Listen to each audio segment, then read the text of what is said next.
Fala galera, mais um Confia no Doc, mais um vídeo sobre lesões no joelho, já que estamos com um especialista aqui de joelho, Dr. Rodrigo Castelo Branco. Obrigado. Mais uma vez aí ajudando o pessoal a tirar algumas dúvidas, vamos ver se a gente consegue clarear um pouquinho a ideia da galera. E o tema de hoje é um tema recorrente aí, a galera tá sempre escrevendo, que é sobre lesão de cruzado anterior. Cruzado anterior fica no teu joelho, tá, filho? Primeiro, o que seria um ligamento? É isso aí, ligamento é tudo aquilo, aquela estrutura fibrosa, como se fosse uma cordinha que une dois ossos. Então no joelho, os ossos eles ficam sobrepostos e a gente tem algumas cordinhas, alguns ligamentos que servem para unir o fêmur, que é o osso da coxa, a tíbia, que é o osso da canela. E o ligamento cruzado anterior, ele fica bem lá dentro do joelho, você não consegue apertar, você não consegue colocar a mão nele, ele fica bem lá dentro. E ele é um ligamento muito responsável pelo movimento rotacional do joelho. Então, quando você gira em cima do seu joelho, você pode ter certeza de que esse ligamento está cumprindo o papel dele para não deixar um osso deslocar em relação ao outro. Pensando no vídeo anterior, a gente pode ter a combinação, essa é uma pergunta, tá? A gente pode ter uma combinação de lesão meniscal com o ligamento cruzado anterior? Como todos dois, eles vêm basicamente de traumas torsionais, então é comum que você tenha a lesão do ligamento e tenha a lesão do menisco no mesmo tempo, no mesmo entorse. Olha que belezinha. E o seu estrago só vai piorando. Uma coisa é só o menisco ou só o ligamento, e quando as coisas são os dois ao mesmo tempo, aí vai aumentando ainda mais esse prejuízo. Já foi dito na lesão de menisco quais são os esportes, mas fala pra gente aí quais que seriam os esportes que estão mais relacionados com essa lesão de ligamento. A lesão do cruzado anterior, ela vem de um ligamento cruzado anterior, ela vem de um mecanismo torsional. Então você só vai ter essa lesão se você girar em cima do seu joelho. Basicamente é isso. Esquecendo traumas automobilísticos, queda de altura, estamos falando do esporte. Então é no futebol, é no basquete, é no tênis, é no vôlei. São esportes que envolvem troca de direção, salto. Isso aí pode causar os traumas torsionais, o entorse nesses esportes podem causar a lesão do cruzado anterior. Existem três mecanismos principais para vocês entenderem na origem da lesão do cruzado anterior. O primeiro é a hiperextensão, que é quando o joelho vai muito para trás. O segundo é o trauma em varo, que é aquela perna de cowboy, é quando a perna faz aquele movimento, não é que ele tem a perna de cowboy, mas faz aquele movimento para fora.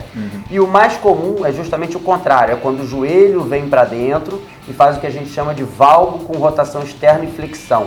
É um mecanismo complexo, mas que é o principal na lesão do mecanismo cruzado anterior. São combinações de movimentos ali, juntamente com essa torção ali, né? E com toda a questão do peso corporal ali influenciando ali. Na hora de uma lesão dessa, o cara vai sentir uma dor desgraçada. Na hora já. Na hora ele sente a dor, ele perde a estabilidade no joelho, o joelho ele tem um derrame, que é aquele líquido dentro do joelho, que na lesão do cruzado anterior geralmente é com sangue, é um conteúdo hemático. Então esse derrame ele é quase que imediato, em algumas horas. Muitos dos casos houve-se um estalo, e não só o paciente, como os outros que estavam no esporte em volta relatam, o joelho dele estalou. Fica com aquele joelho inflamado, digamos assim, com derrame, com dor durante algum tempinho, uma semana, 2 semanas. Se for um paciente que tem uma certa condição e for bem orientado, ele rápido procura um médico e chega num diagnóstico. Mas o que acontece no nosso meio é que muitas vezes o paciente ele acha que não é importante, ou ele não tem como chegar nos meios diagnósticos, e dali a 2, 3 semanas o joelho dele já secou, já enxugou, a dor diminuiu muito e ele acha que está apto a voltar a praticar os esportes. Só que o ligamento dele está arrebentado. Então no primeiro movimento, segundo, terceiro, primeira pelada que ele joga, tentando jogar e tentando fazer os movimentos daquele esporte, o joelho dele falha, ele sente como se o joelho tivesse saído do lugar. É o que a gente chama de falseio. Chega a perder o equilíbrio, né? Perde o equilíbrio, cai, e aí quando faz isso o joelho incha de novo, fica dolorido de novo.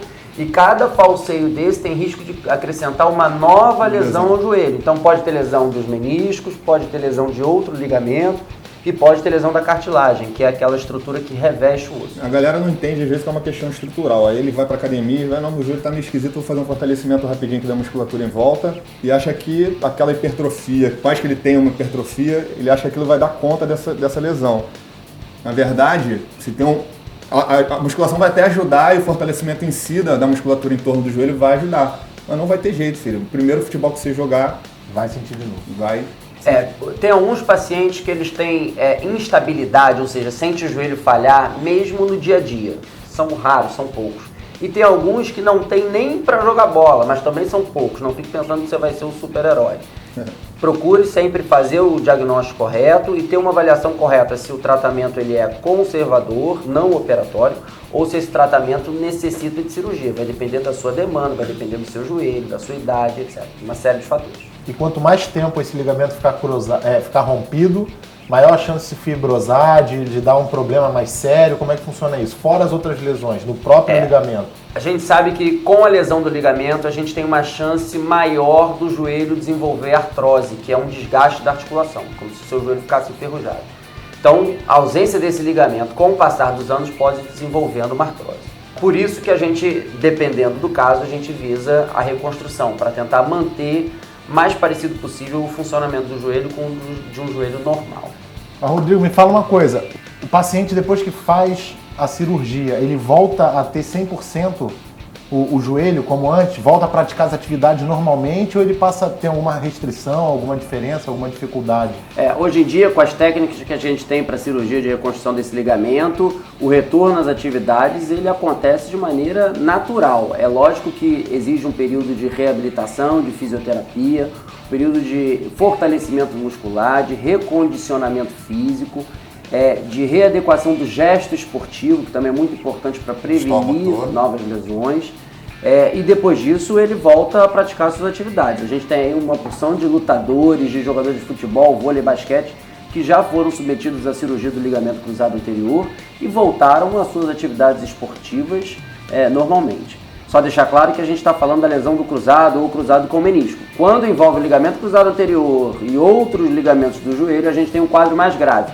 Aí não é isso que a gente está falando, vai depender de cada caso. Estamos falando da lesão do ligamento cruzado anterior com ou sem lesão meniscal.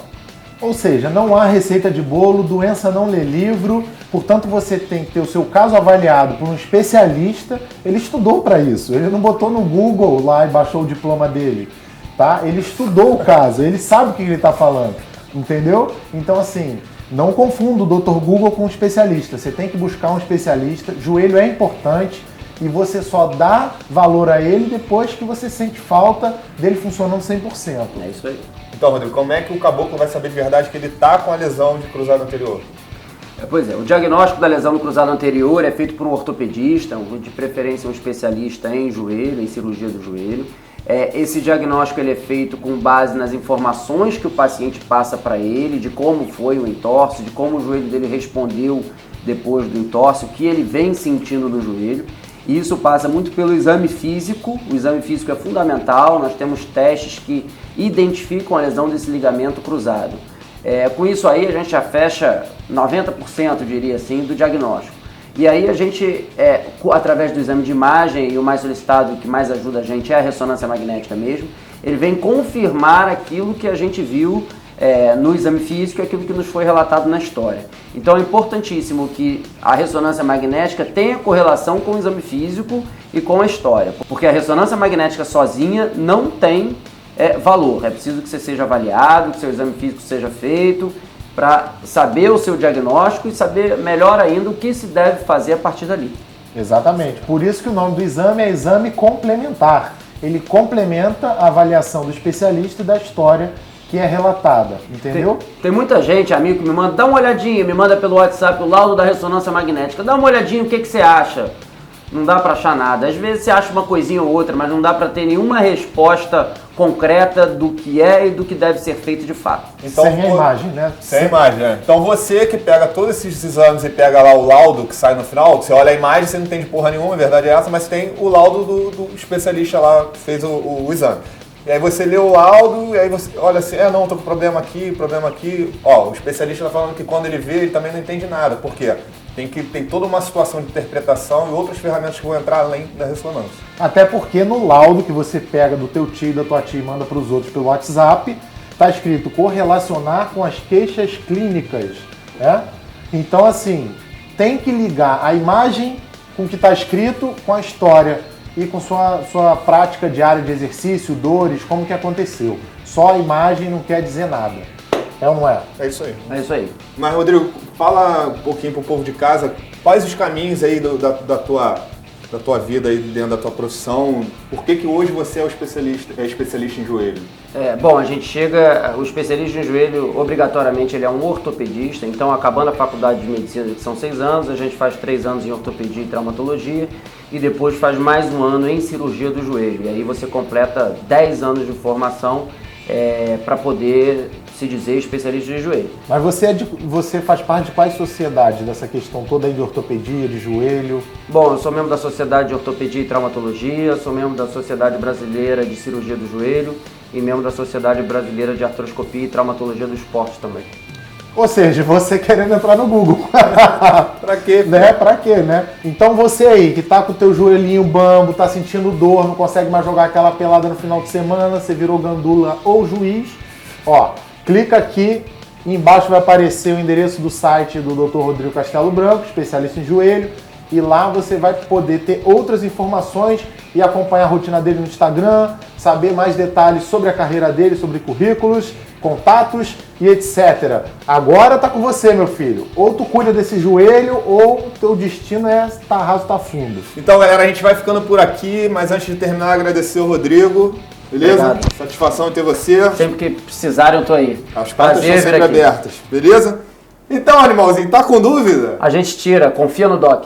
E animalzinho de rabo? De resto, você já sabe, tá com dúvida? Confia no Doc.